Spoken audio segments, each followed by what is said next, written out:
కొందరికి నిద్ర సరిగా పట్టక ఇబ్బందులు పడుతూ ఉంటారు. బెడ్ ఎక్కాక చాలా సేపటి వరకు నిద్రలోకి జారుకోలేరు. ఒకవేళ నిద్రలేమి ఎక్కువ కాలం కొనసాగితే ఆరోగ్యానికి చేటు జరుగుతుంది.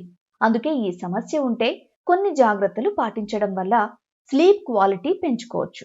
ఇందుకోసం 10-3-2-1-0 స్లీప్ రూల్ బాగా ఉపయోగపడుతుంది.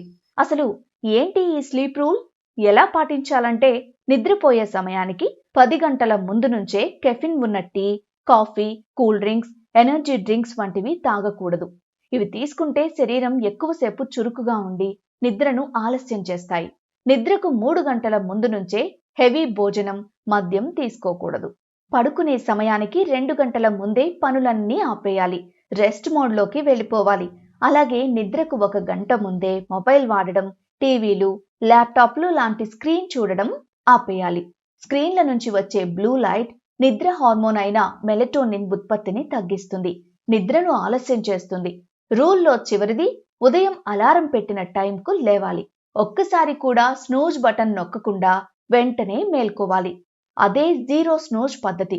మొత్తంగా చూస్తే ఈ 10-3-2-1-0 స్లీప్ రూల్ సింపుల్ గానే కనిపిస్తుంది, కానీ ఇది రెగ్యులర్ గా పాటిస్తే స్లీప్ క్వాలిటీ చాలా మెరుగవుతుంది. నిద్ర మెరుగ్గా పడుతుంది. శారీరక, మానసిక ఆరోగ్యంపై పాజిటివ్ ఎఫెక్ట్ ఉంటుంది.